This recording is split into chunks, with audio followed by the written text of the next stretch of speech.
अस्सलाम वालेकुम, मैं हूं मैर तारिक। नाज़रीन, पहली जंग अज़ीम में जर्मनी को जब शिकस्त हुई तो मुल्क के लोग उस वक्त भूख प्यास से मर रहे थे। जर्मनी की गलियों में हालात ये थे कि लोग एक वक्त की रोटी के लिए एक दूसरे से लड़ रहे थे। इसी दौरान हिटलर एक नारा बुलंद करता है कि वो जर्मन्स को इनकी खोई हुई इज्जत और मुकाम वापस दिलाएगा और हुकूमत का तख्ता पलटकर यूरोप को एक बार फिर ताकत के जरिए हासिल करने के लिए जंग की तरफ धकेल देता है। नाज़रीन, यूरोप समेत रूस, जापान, बरतानिया एक बार फिर चाहते ना चाहते हिटलर की शुरू की हुई दूसरी आलमी जंग में शामिल हो चुके थे। लेकिन इधर अमेरिका ये फैसला कर चुका था कि वो किसी भी सूरत अब इस जंग का हिस्सा नहीं बनेगा। लेकिन फिर पर्ल हार्बर पर जापान के हमले के बाद अमेरिका इस जंग में शामिल हो गया। एटॉमिक बम के साथ वो एंट्री डालता है और मुख्तसर सी जंग के बाद वो दुनिया में एक नई सुपर पावर बनकर उभरता है। नाज़रीन, इसी से मिलती जुलती सूरत हाल आज फिर से दुनिया देख रही है, जहां ट्रंप इक़्तिदार में आने के बाद से लेकर इन्हीं नारों के तहत अमेरिकन को बहला रहा है जो दूसरी जंग अज़ीम के वक्त हिटलर ने कभी उस वक्त लगाए थे। ट्रंप भी आज यही कहता नजर आ रहा है कि वो अमेरिकन को इनकी खोई हुई इज्जत और मुकाम वापस दिलाएंगे और ताकत के बलबूते पर आज वो यूरोप समेत पूरी दुनिया को ये ललकार कर कह रहा है कि हाँ, तस्लीम करो कि अमेरिका ही वर्ल्ड लीडर है। अमेरिका तरक्की करेगा तो पूरी दुनिया तरक्की करेगी। अमेरिका ही यूरोप समेत पूरी दुनिया में अमन का जामिन है। लेकिन वहीं चाइना, जिसे वो अपने लिए सबसे बड़ा खतरा समझता है, वो बड़ी खामोशी और इत्मीनान से इस तमाम सूरत हाल को देख रहा है और एक एक करके अब अमेरिका के इत्तेहादी चाइना का रुख कर रहे हैं। नाज़रीन, पहले कनाडा और अब बरतानिया के वज़ीर आज़म चाइना में जाकर तजारती मुआहदे दस्तखत कर रहे हैं। कनाडा के वज़ीर आज़म ने तो यहाँ तक कह दिया कि ये एक नए वर्ल्ड ऑर्डर का क़याम है। ट्रंप इस वक्त टैरिफ की तलवार से कनाडा समेत पूरे यूरोप को अपने सामने झुकने पर मजबूर कर रहा है और वो कनाडा जो अमेरिका के साथ एक तवील बॉर्डर शेयर करता है और हर गलत सही फैसलों में अमेरिका का एक मजबूत इत्तेहादी समझा जाता था, आज अपने खित्ते से बाहर निकलकर मुस्तकबिल की टेक्नोलॉजी के मुआहदे चाइना के साथ दस्तखत कर चुका है और साथ ही चाइना में बैठकर अमेरिकी सदर को ललकार भी चुका है। आज कनाडा के बाद बरतानिया के वज़ीर आज़म तजारती और साइबर सिक्योरिटी के मुआहदों के लिए चाइना पहुंचे हैं और 8 साल बाद ये किसी बरतानवी वज़ीर आज़म का दौरा चाइना है। आप यहाँ ये भी कह सकते हैं कि कनाडा के वज़ीर आज़म ने चाइना के दौरे में पहल करके यूरोपीय ममालिक के लिए चाइना का रास्ता खोल दिया है और अमरीकी पावर का एक नफसियाती दबाव भी यूरोप के लिए ख़त्म होता जा रहा है।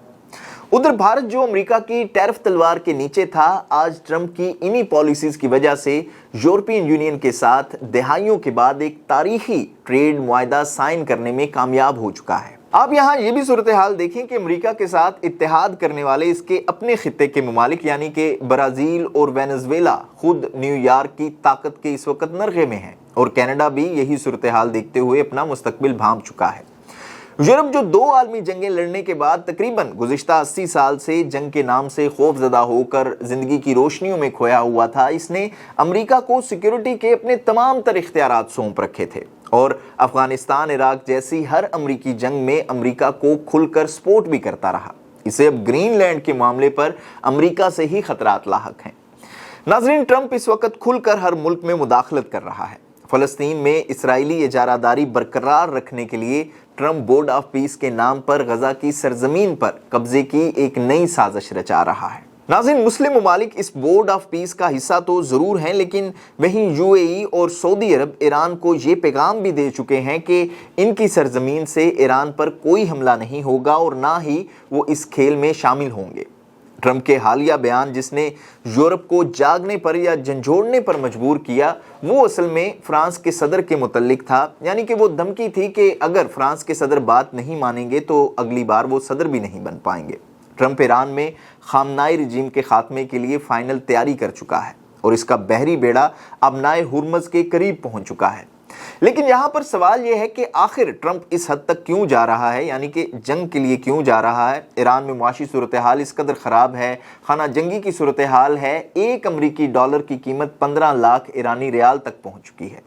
तो इसकी बुनियादी वजह इसराइल और गजा है, क्योंकि ट्रंप फ़लस्तीन में जिस अमन मुआहदे की बात कर रहा है, वहाँ वो गजा की साहली पट्टी पर नए रियल स्टेट प्रोजेक्ट्स ला रहा है और इसमें ट्रंप की अपनी कंपनियां, अमेरिका के बड़े बिजनेसमैन और यहूदी इन्वेस्टर शामिल हैं। جو کہ ٹرمپ سے سیکیورٹی کی گارنٹی مانگ رہے ہیں۔ اور غزہ کے معاملے پر اگر امریکہ کو کسی سے خطرہ ہے تو وہ ہم جانتے ہیں کہ صرف اور صرف ایران ہے۔ اس لیے اب ٹرمپ ایران کو گھٹنے ٹیکنے پر مجبور کرنے کے لیے کسی حد تک بھی جا سکتا ہے۔ ناظرین، ٹرمپ کی ایران کے ساتھ امن کے لیے 4 شرائط ہیں۔ امریکی میڈیا کے مطابق ان شرائط میں افسودہ یورینیم کی ایران سے مکمل طور پر منتقلی، مقامی سطح پر یورینیم کی افزودگی روکنا، طویل فاصلے تک مار کرنے والے میزائلوں کی حد بندی اور علاقائی پراکسی سے تعاون بند کرنا شامل ہے۔ امریکی میڈیا نے تو یہ بھی دعویٰ کیا ہے کہ ٹرمپ انتظامیہ ایران کا نیول بلاک کرنے کی کوشش کر رہی ہے کہ کسی بھی صورت ایران تیل برآمد ہی نہ کر سکے۔ ناظرین، قصہ مختصر یہ ہے کہ ٹرمپ کی غلطیوں اور ٹیرف دھمکیوں سے یورپ خاموشی سے چائنا کا رخ کر رہا ہے، اور چائنیز ماڈل کی طرح یورپ امریکی بانڈز کو سونے کے ساتھ ریپلیس کرنے کی طرف بڑھیں گے، جو کہ فوری طور پر تو نہیں، البتہ آہستہ آہستہ امریکی ڈالر کی گراوٹ کا باعث ضرور بن سکتے ہیں۔ ہو سکتا ہے کہ ٹرمپ کے دور کے اختتام پر امریکن پالیسیز بھی کچھ حد تک یورپ کے لیے بدل جائیں، لیکن ٹرمپ کے اس رویے نے ایک بار پھر یورپینز کے ذہنوں میں سوالات ضرور پیدا کر دیے ہیں جو شاید جلدی مٹیں گے نہیں، اور یورپ نیٹو اتحاد، امریکی تجارت اور ڈالر پر انحصار کے لیے پالیسیز کو ریوائز ضرور کرے گا۔ اس کے علاوہ امریکہ کا یہ رویہ یورپی عوام کے لیے بھی سرپرائزنگ ہے، جو کہ یوکرین کے معاملے سے شروع ہوا اور اب اپنی پیک کی طرف جا رہا ہے۔ اور عوامی سطح پر بھی یورپ میں یہ امریکہ کے لیے آپ کہہ لیں کہ امریکہ کے اتحاد کے متعلق سوالات اٹھ رہے ہیں، جس کی وجہ سے فارن پالیسیز بھی یورپی ممالک کی تبدیل ضرور ہوں گی، اور چائنا کو بغیر مانگے اس سے بہت کچھ مل جائے گا۔ لیکن سوال یہاں پر یہ بھی ہے کہ چائنا کو کیا اس وقت کوئی انسیکیورٹی نہیں ہے؟ تو ظاہر ہے کہ وہ بالکل ہیں، لیکن اس کا سب سے بڑا ایج ہے تجارت۔ اس وقت یورپ میں چائنا کے بہت سارے اسٹیکس ہیں۔ چائنا کی آرٹیفیشل انٹیلیجنس، سائبر سیکیورٹی اور ٹیکنالوجی کی فیلڈ میں لیڈنگ پوزیشن بھی دیگر ممالک کو اب امریکہ کی بجائے چائنا کی طرف دیکھنے پر خود ہی مجبور کر رہی ہے، اور ٹیرف کی پابندیوں کے بغیر یورپی ممالک کو چائنیز خاموشی سے اپنی طرف کھینچتے جا رہے ہیں۔ دوسرا، اگر کبھی امریکہ چائنا کے ساتھ آمنے سامنے ہوا بھی تو سب سے بڑا ایج اس کو روس کا ہوگا، جو کہ ہمیشہ کے لیے اس کے ساتھ کھڑا ہے، اور چائنا اگر سپر پاور بنتا بھی ہے تو روس کو اس سے کوئی مسئلہ بھی نہیں ہوگا، اور روس چائنا کے ساتھ مل کر نئے آپ کہہ لیں کہ ٹریڈ روٹس کے قیام میں پہلے سے انٹرسٹڈ بھی ہے۔ اس وقت یورپ اس کوشش میں ہے کہ وہ کسی نہ کسی طریقے سے امریکہ کی اس طاقت کو بیلنس ضرور کرے جو اب انہیں خود کھانے کو آ رہی ہے، لیکن یورپ کبھی بھی نہیں چاہے گا کہ سپر پاور کا ٹائٹل چائنا کے پاس جائے۔